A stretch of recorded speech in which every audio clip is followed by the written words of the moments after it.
ರಾಜ್ಯದಲ್ಲಿ ಕಾಂಗ್ರೆಸ್ ಸರ್ಕಾರ ಬಂದ ಮೇಲೆ ಕಳೆದ 2 ವರ್ಷದಲ್ಲಿ ಸುಮಾರು 2,000ಕ್ಕೂ ಹೆಚ್ಚು ರೈತರ ಆತ್ಮಹತ್ಯೆಗಳಾಗಿದೆ.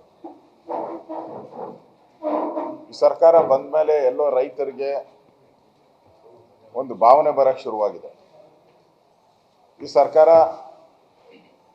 ನಮ್ಮ ಪರವಾಗಿಲ್ಲ, ನಾವು ಮಾಡಿದಂಥ ಸಾಲಗಳಿಗೆ ಇವತ್ತು ಸರಿಯಾದಂಥ ಮಳೆ ಹಾನಿ ಆದರೆ, ಬೆಳೆ ಹಾನಿ ಆದರೆ ಪರಿಹಾರ ಸಿಗ್ತಾ ಇಲ್ಲ. ಬಗರುಕುಂ ಸಾಗುವಳಿ ಜಮೀನುಗಳೇನಿದೆ ಅದಕ್ಕೆ ಹಕ್ಕುಪತ್ರಗಳು ಕೊಡ್ತಾ ಇಲ್ಲ. ನೀರಾವರಿಗೆ ಏನು ವ್ಯವಸ್ಥೆಗಳನ್ನು ಮಾಡಬೇಕಾಯಿತು ಅದನ್ನು ಮಾಡೋಕ್ಕೆ ಇವ್ರ ಹತ್ರ ಹಣ ಇಲ್ಲ. ಎಲ್ಲ ಇಲಾಖೆಗಳಿಗೂ ಹಣ ಕಡಿತ ಮಾಡಿದ್ದಾರೆ. ನೀರಾವರಿ ಇರ್ಬೋದು, RDPR ಇರ್ಬೋದು, ಕೃಷಿ ಇರ್ಬೋದು, ಎಲ್ಲ ಇಲಾಖೆಗೂ ಹಣವನ್ನು ಕಡಿತ ಮಾಡಿದ್ದಾರೆ. ಒಂದು 30ರಿಂದ 40% ಹಣ ಕಡಿತ ಮಾಡಿದ್ದಾರೆ. ಕೊಟ್ಟಿರೋ ಹಣನೂ ಸರಿಯಾಗಿ ಖರ್ಚು ಮಾಡ್ತಾ ಇಲ್ಲ. ಒಂದೊಂದು ಇಲಾಖೆಯಲ್ಲೂ ಕೂಡ 20%, 15% ಅಚೀವ್ಮೆಂಟ್ ತೋರಿಸಿದ್ದಾರೆ. ಈ ಹಿನ್ನೆಲೆಯಲ್ಲಿ ಇವತ್ತು ಮಂಡ್ಯದಲ್ಲಿ ಮಂಜೇಗೌಡ ಅಂತ 50 ವರ್ಷ ವಯಸ್ಸಿನ ವ್ಯಕ್ತಿ, 55 ವಯಸ್ಸಿನ ವ್ಯಕ್ತಿ ಜಿಲ್ಲಾಧಿಕಾರಿಗಳ ಕಚೇರಿಯ ಮುಂದೆ ಪಾರ್ಕಲ್ಲಿ ಆತ್ಮಹತ್ಯೆ ಮಾಡ್ಕೊಂಡಿದ್ದಾರೆ. ಇದು ಪೆಟ್ರೋಲ್ ಸುರ್ಕೊಂಡು ಮಾಡಿದ್ದಾರೆ. ಕೂಡಲೇ ಅಲ್ಲಿನ ಜನ ಅದು ಗಮನಕ್ಕೆ ತಂದು ಆಸ್ಪತ್ರೆಗೆ ಮಾಡಿದ್ದಾರೆ. ಆಸ್ಪತ್ರೆಯಲ್ಲಿ ಸಾವನ್ನಪ್ಪಿದ್ದಾರೆ. ದುರಾದೃಷ್ಟಕರವಾದಂಥ ಘಟನೆ. ಅವರು ಸುಮಾರು 7 ಲಕ್ಷ ರೂಪಾಯಿ ಸಾಲ ಇದೆ. ಅವರು ಹಿಂದೆ ಮಾಡಿದಂಥ ಸಾಲ 7 ಲಕ್ಷ ರೂಪಾಯಿ ಬಡ್ಡಿ ಸಮೇತ ಸುಮಾರು 12-13 ವರ್ಷದಿಂದ ಸಾಲ ಮಾಡಿದ್ದಾರೆ. ಅದು ಈಗ 7 ಲಕ್ಷ ಆಗಿದೆ. ಮನೆಯಲ್ಲಿದ್ದಂಥ ಎಲ್ಲ ಒಡವೆಗಳನ್ನು ತಗೊಂಡೋಗಿ ಸುಮಾರು 4.5 ಲಕ್ಷಕ್ಕೆ ಅಡಮಾನ ಇಟ್ಟಿದ್ದಾರೆ.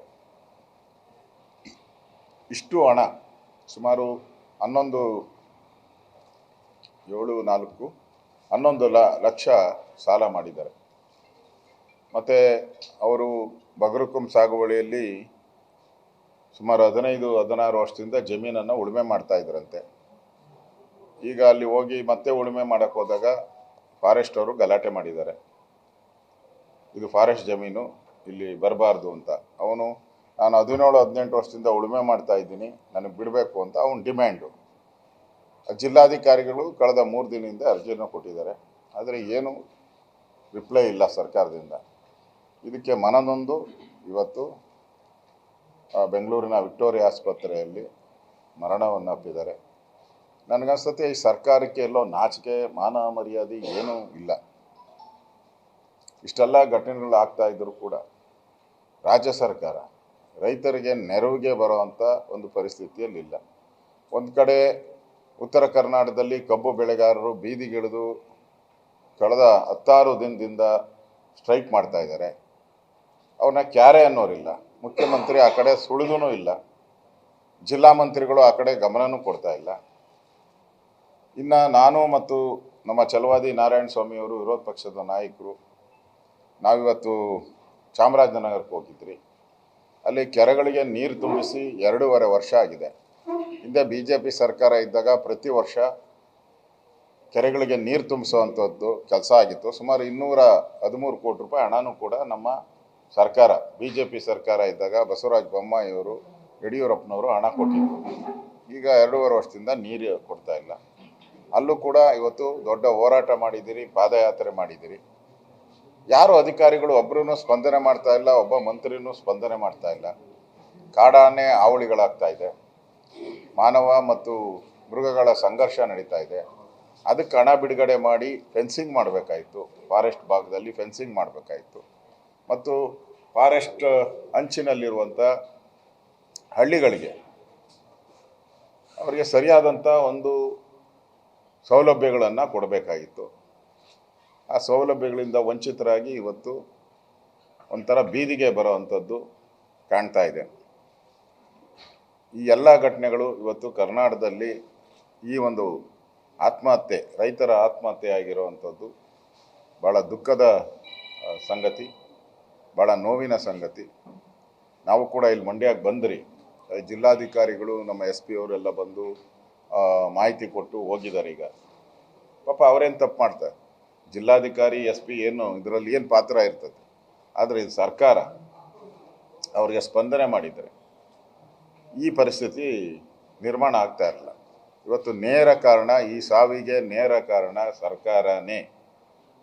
ಸರ್ಕಾರದ ಬೇಜವಾಬ್ದಾರಿತನದಿಂದ ಈ ಸಾವು ಆಗಿದೆ.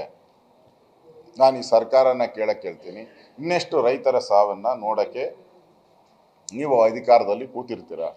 ಬರೀ 2.5 ವರ್ಷದಲ್ಲಿ ಬರೀ ಅಧಿಕಾರ ಕಚ್ಚಾಟ. ನಾನು ಮುಖ್ಯಮಂತ್ರಿ, ನೀನು ಮುಖ್ಯಮಂತ್ರಿ, ನೀನು ಮುಖ್ಯಮಂತ್ರಿ, ನಾನು ಮುಖ್ಯಮಂತ್ರಿ. ಈ ಜೂಟಾಟ ಆಡ್ತಾರಲ್ಲ, ಮ್ಯೂಸಿಕಲ್ ಚೇರ್ ಹಂಗೆ. ಡಿ ಕೆ ಶಿವಕುಮಾರು, ಸಿದ್ದರಾಮಯ್ಯ, ಓಡೋದು ಮ್ಯೂಸಿಕಲ್ ಚೇರ್ ಓಡ್ತಾನೇ ಇದೆ ಹೊರತು ಇನ್ನೂ ಯಾರೂ ಕೂತ್ಕೊಂಡೇ ಇಲ್ಲ ಸರಿಯಾಗಿ.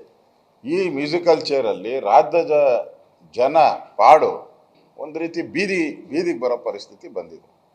ಅದರಿಂದ ಈ ಸರ್ಕಾರಕ್ಕೆ, ಇಲ್ಲಿ ಮಂಡ್ಯದಲ್ಲಾಗಿರೋ ಈ ಸರ್ಕಾರ, ಮಂಜೇಗೌಡರ ಏನು ಆತ್ಮಹತ್ಯೆ, ಅದು ಬೆಂಕಿ ಇದು ಸುರ್ಕೊಂಡು, ಪೆಟ್ರೋಲ್ ಸುರ್ಕೊಂಡು ಮಾಡ್ಕೊಂಡಿದ್ದಾರೆ. ಇದು ಸರ್ಕಾರ ನಿರ್ಲಕ್ಷ್ಯಕ್ಕಾಗಿರೋದು. ಸರ್ಕಾರನೇ ಈ ಸಾವಿಗೆ ನೇರ ಕಾರಣ ಅಂತ ನಾನು ಹೇಳೋಕ್ಕೆ ಇಷ್ಟಪಡ್ತೇನೆ. ಓಕೆ, ಈಗಾಗಲೇ ನಾನು ಜಿಲ್ಲಾಧಿಕಾರಿಗಳಿಗೆ ಹೇಳಿದ್ದೀನಿ, ಅವ್ರಿಗೆ 5 ಲಕ್ಷ ರೂಪಾಯಿ ಪರಿಹಾರ ಕೊಡುವಂಥದ್ದಕ್ಕೆ ಈಗಾಗಲೇ ಪ್ರಪೋಸಲನ್ನು ಕಳಿಸಿದ್ದೀನಿ ಅಂತ ನಾನು ಹೇಳಿದ್ದೀನಿ ಜಿಲ್ಲಾಧಿಕಾರಿಗಳಿಗೆ, SP ಅವ್ರಿಗೆ. ಇಮಿಡಿಯೇಟಾಗಿ ಅವ್ರಿಗೆ ಹಣವನ್ನು ತಲುಪಿಸಿ ಅಂತ ಮಾತನ್ನು, ಅದಕ್ಕೆ ಏನು ಕೊಯ್ರಿ ಹಾಕಕ್ಕೆ ಹೋಗ್ಬೇಡಿ, ಇಮಿಡಿಯೇಟಾಗಿ ಕೊಡಿ ಅಂತ ಹೇಳಿದ್ದೀನಿ. ಇಮಿಡಿಯೇಟಾಗಿ ಕೊಡ್ತೀನಿ ಅಂತ ಹೇಳಿದ್ದಾರೆ. ರಾಜ್ಯದಲ್ಲಿ ಕಾಂಗ್ರೆಸ್ ಸರ್ಕಾರ ಬಂದ ಮೇಲೆ ಕಳೆದ 2 ವರ್ಷದಲ್ಲಿ ಸುಮಾರು 2,000ಕ್ಕೂ ಹೆಚ್ಚು ರೈತರ ಆತ್ಮಹತ್ಯೆಗಳಾಗಿದೆ. ಈ ಸರ್ಕಾರ ಬಂದ ಮೇಲೆ ಎಲ್ಲೋ ರೈತರಿಗೆ ಒಂದು ಭಾವನೆ ಬರಕ್ಕೆ ಶುರುವಾಗಿದೆ. ಈ ಸರ್ಕಾರ ನಮ್ಮ ಪರವಾಗಿಲ್ಲ, ನಾವು ಮಾಡಿದಂಥ ಸಾಲಗಳಿಗೆ ಇವತ್ತು ಸರಿಯಾದಂಥ ಮಳೆ ಹಾನಿ ಆದರೆ, ಬೆಳೆ ಹಾನಿ ಆದರೆ ಪರಿಹಾರ ಸಿಗ್ತಾ ಇಲ್ಲ. ಬಗರುಕುಂ ಸಾಗುವಳಿ ಜಮೀನುಗಳೇನಿದೆ ಅದಕ್ಕೆ ಹಕ್ಕುಪತ್ರಗಳು ಕೊಡ್ತಾ ಇಲ್ಲ. ನೀರಾವರಿಗೆ ಏನು ವ್ಯವಸ್ಥೆಗಳನ್ನು ಮಾಡಬೇಕಾಯಿತು ಅದನ್ನು ಮಾಡೋಕ್ಕೆ ಇವ್ರ ಹತ್ರ ಹಣ ಇಲ್ಲ. ಎಲ್ಲ ಇಲಾಖೆಗಳಿಗೂ ಹಣ ಕಡಿತ ಮಾಡಿದ್ದಾರೆ. ನೀರಾವರಿ ಇರ್ಬೋದು, RDPR ಇರ್ಬೋದು, ಕೃಷಿ ಇರ್ಬೋದು, ಎಲ್ಲ ಇಲಾಖೆಗೂ ಹಣವನ್ನು ಕಡಿತ ಮಾಡಿದ್ದಾರೆ. ಒಂದು 30-40% ಹಣ ಕಡಿತ ಮಾಡಿದ್ದಾರೆ. ಕೊಟ್ಟಿರೋ ಹಣನೂ ಸರಿಯಾಗಿ ಖರ್ಚು ಮಾಡ್ತಾ ಇಲ್ಲ. ಒಂದೊಂದು ಇಲಾಖೆಯಲ್ಲೂ ಕೂಡ 20%, 15% ಅಚೀವ್ಮೆಂಟ್ ತೋರಿಸಿದ್ದಾರೆ. ಈ ಹಿನ್ನೆಲೆಯಲ್ಲಿ ಇವತ್ತು ಮಂಡ್ಯದಲ್ಲಿ ಮಂಜೇಗೌಡ ಅಂತ 50 ವರ್ಷ ವಯಸ್ಸಿನ ವ್ಯಕ್ತಿ, 55 ವಯಸ್ಸಿನ ವ್ಯಕ್ತಿ ಜಿಲ್ಲಾಧಿಕಾರಿಗಳ ಕಚೇರಿಯ ಮುಂದೆ ಪಾರ್ಕಲ್ಲಿ ಆತ್ಮಹತ್ಯೆ ಮಾಡ್ಕೊಂಡಿದ್ದಾರೆ. ಬೆಂಕಿ ಇದು ಪೆಟ್ರೋಲ್ ಸುರ್ಕೊಂಡು ಮಾಡಿದ್ದಾರೆ. ಕೂಡಲೇ ಅಲ್ಲಿನ ಜನ ಅದು ಗಮನಕ್ಕೆ ತಂದು ಆಸ್ಪತ್ರೆಗೆ ಮಾಡಿದ್ದಾರೆ. ಆಸ್ಪತ್ರೆಯಲ್ಲಿ ಸಾವನ್ನಪ್ಪಿದ್ದಾರೆ. ದುರಾದೃಷ್ಟಕರವಾದಂಥ ಘಟನೆ. ಅವರು ಸುಮಾರು 7 ಲಕ್ಷ ರೂಪಾಯಿ ಸಾಲ ಇದೆ. ಅವರು ಹಿಂದೆ ಮಾಡಿದಂಥ ಸಾಲ 7 ಲಕ್ಷ ರೂಪಾಯಿ ಬಡ್ಡಿ ಸಮೇತ ಸುಮಾರು 12-13 ವರ್ಷದಿಂದ ಸಾಲ ಮಾಡಿದ್ದಾರೆ. ಅದು ಈಗ 7 ಲಕ್ಷ ಆಗಿದೆ. ಮನೆಯಲ್ಲಿದ್ದಂಥ ಎಲ್ಲ ಒಡವೆಗಳನ್ನು ತಗೊಂಡೋಗಿ ಸುಮಾರು 4.5 ಲಕ್ಷಕ್ಕೆ ಅಡಮಾನ ಇಟ್ಟಿದ್ದಾರೆ. ಇಷ್ಟು ಹಣ ಸುಮಾರು 11 ಲಕ್ಷ ಸಾಲ ಮಾಡಿದ್ದಾರೆ. ಮತ್ತು ಅವರು ಬಗರುಕುಂ ಸಾಗುವಳಿಯಲ್ಲಿ ಸುಮಾರು 15-16 ವರ್ಷದಿಂದ ಜಮೀನನ್ನು ಉಳುಮೆ ಮಾಡ್ತಾ ಇದ್ರಂತೆ. ಈಗ ಅಲ್ಲಿ ಹೋಗಿ ಮತ್ತೆ ಉಳುಮೆ ಮಾಡೋಕ್ಕೆ ಹೋದಾಗ ಫಾರೆಸ್ಟ್ ಅವರು ಗಲಾಟೆ ಮಾಡಿದ್ದಾರೆ. ಇದು ಫಾರೆಸ್ಟ್ ಜಮೀನು, ಇಲ್ಲಿ ಬರಬಾರ್ದು ಅಂತ. ಅವನು ನಾನು 17-18 ವರ್ಷದಿಂದ ಉಳುಮೆ ಮಾಡ್ತಾ ಇದ್ದೀನಿ, ನನಗೆ ಬಿಡಬೇಕು ಅಂತ ಅವನ ಡಿಮ್ಯಾಂಡು. ಜಿಲ್ಲಾಧಿಕಾರಿಗಳು ಕಳೆದ 3 ದಿನದಿಂದ ಅರ್ಜಿಯನ್ನು ಕೊಟ್ಟಿದ್ದಾರೆ. ಆದರೆ ಏನು ರಿಪ್ಲೈ ಇಲ್ಲ ಸರ್ಕಾರದಿಂದ. ಇದಕ್ಕೆ ಮನನೊಂದು ಇವತ್ತು ಬೆಂಗಳೂರಿನ ವಿಕ್ಟೋರಿಯಾ ಆಸ್ಪತ್ರೆಯಲ್ಲಿ ಮರಣವನ್ನು ಅಪ್ಪಿದ್ದಾರೆ. ನನಗನ್ಸುತ್ತೆ ಈ ಸರ್ಕಾರಕ್ಕೆ ಎಲ್ಲೋ ನಾಚಿಕೆ, ಮಾನ ಮರ್ಯಾದೆ ಏನೂ ಇಲ್ಲ. ಇಷ್ಟೆಲ್ಲ ಘಟನೆಗಳು ಆಗ್ತಾ ಇದ್ದರೂ ಕೂಡ ರಾಜ್ಯ ಸರ್ಕಾರ ರೈತರಿಗೆ ನೆರವಿಗೆ ಬರೋವಂಥ ಒಂದು ಪರಿಸ್ಥಿತಿಯಲ್ಲಿಲ್ಲ. ಒಂದು ಕಡೆ ಉತ್ತರ ಕರ್ನಾಟಕದಲ್ಲಿ ಕಬ್ಬು ಬೆಳೆಗಾರರು ಬೀದಿಗಿಳಿದು ಕಳೆದ 16 ದಿನದಿಂದ ಸ್ಟ್ರೈಕ್ ಮಾಡ್ತಾ ಇದ್ದಾರೆ. ಅವ್ರನ್ನ ಕ್ಯಾರೆ ಅನ್ನೋರಿಲ್ಲ. ಮುಖ್ಯಮಂತ್ರಿ ಆ ಕಡೆ ಸುಳಿದೂ ಇಲ್ಲ. ಜಿಲ್ಲಾ ಮಂತ್ರಿಗಳು ಆ ಕಡೆ ಗಮನನೂ ಕೊಡ್ತಾ ಇಲ್ಲ. ಇನ್ನು ನಾನು ಮತ್ತು ನಮ್ಮ ಛಲವಾದಿ ನಾರಾಯಣ ಸ್ವಾಮಿಯವರು ವಿರೋಧ ಪಕ್ಷದ ನಾಯಕರು ನಾವಿವತ್ತು ಚಾಮರಾಜನಗರಕ್ಕೆ ಹೋಗಿದ್ರಿ. ಅಲ್ಲಿ ಕೆರೆಗಳಿಗೆ ನೀರು ತುಂಬಿಸಿ 2.5 ವರ್ಷ ಆಗಿದೆ. ಹಿಂದೆ BJP ಸರ್ಕಾರ ಇದ್ದಾಗ ಪ್ರತಿ ವರ್ಷ ಕೆರೆಗಳಿಗೆ ನೀರು ತುಂಬಿಸುವಂಥದ್ದು ಕೆಲಸ ಆಗಿತ್ತು. ಸುಮಾರು 213 ಕೋಟಿ ರೂಪಾಯಿ ಹಣನೂ ಕೂಡ ನಮ್ಮ ಸರ್ಕಾರ BJP ಸರ್ಕಾರ ಇದ್ದಾಗ ಬಸವರಾಜ ಬೊಮ್ಮಾಯಿಯವರು, ಯಡಿಯೂರಪ್ಪನವರು ಹಣ ಕೊಟ್ಟಿದ್ರು. ಈಗ 2.5 ವರ್ಷದಿಂದ ನೀರು ಕೊಡ್ತಾ ಇಲ್ಲ. ಅಲ್ಲೂ ಕೂಡ ಇವತ್ತು ದೊಡ್ಡ ಹೋರಾಟ ಮಾಡಿದ್ದೀರಿ, ಪಾದಯಾತ್ರೆ ಮಾಡಿದ್ದೀರಿ. ಯಾರು ಅಧಿಕಾರಿಗಳು ಒಬ್ಬರೂ ಸ್ಪಂದನೆ ಮಾಡ್ತಾ ಇಲ್ಲ, ಒಬ್ಬ ಮಂತ್ರಿನೂ ಸ್ಪಂದನೆ ಮಾಡ್ತಾ ಇಲ್ಲ. ಕಾಡಾನೆ ಹಾವಳಿಗಳಾಗ್ತಾ ಇದೆ, ಮಾನವ ಮತ್ತು ಮೃಗಗಳ ಸಂಘರ್ಷ ನಡೀತಾ ಇದೆ. ಅದಕ್ಕೆ ಹಣ ಬಿಡುಗಡೆ ಮಾಡಿ ಫೆನ್ಸಿಂಗ್ ಮಾಡಬೇಕಾಯಿತು, ಫಾರೆಸ್ಟ್ ಭಾಗದಲ್ಲಿ ಫೆನ್ಸಿಂಗ್ ಮಾಡಬೇಕಾಯಿತು. ಮತ್ತು ಫಾರೆಸ್ಟ್ ಅಂಚಿನಲ್ಲಿರುವಂಥ ಹಳ್ಳಿಗಳಿಗೆ ಅವರಿಗೆ ಸರಿಯಾದಂಥ ಒಂದು ಸೌಲಭ್ಯಗಳನ್ನು ಕೊಡಬೇಕಾಗಿತ್ತು. ಆ ಸೌಲಭ್ಯಗಳಿಂದ ವಂಚಿತರಾಗಿ ಇವತ್ತು ಒಂಥರ ಬೀದಿಗೆ ಬರೋವಂಥದ್ದು ಕಾಣ್ತಾ ಇದೆ. ಈ ಎಲ್ಲ ಘಟನೆಗಳು ಇವತ್ತು ಕರ್ನಾಟಕದಲ್ಲಿ ಈ ಒಂದು ಆತ್ಮಹತ್ಯೆ, ರೈತರ ಆತ್ಮಹತ್ಯೆ ಆಗಿರುವಂಥದ್ದು ಭಾಳ ದುಃಖದ ಸಂಗತಿ, ಭಾಳ ನೋವಿನ ಸಂಗತಿ. ನಾವು ಕೂಡ ಇಲ್ಲಿ ಮಂಡ್ಯಕ್ಕೆ ಬಂದ್ರಿ, ಜಿಲ್ಲಾಧಿಕಾರಿಗಳು ನಮ್ಮ SP ಅವರೆಲ್ಲ ಬಂದು ಮಾಹಿತಿ ಕೊಟ್ಟು ಹೋಗಿದ್ದಾರೆ. ಈಗ ಪಾಪ ಅವರೇನು ತಪ್ಪು ಮಾಡ್ತಾರೆ, ಜಿಲ್ಲಾಧಿಕಾರಿ SP ಏನು ಇದರಲ್ಲಿ ಏನು ಪಾತ್ರ ಇರ್ತದೆ. ಆದರೆ ಇದು ಸರ್ಕಾರ ಅವರಿಗೆ ಸ್ಪಂದನೆ ಮಾಡಿದರೆ ಈ ಪರಿಸ್ಥಿತಿ ನಿರ್ಮಾಣ ಆಗ್ತಾ ಇರಲಿಲ್ಲ.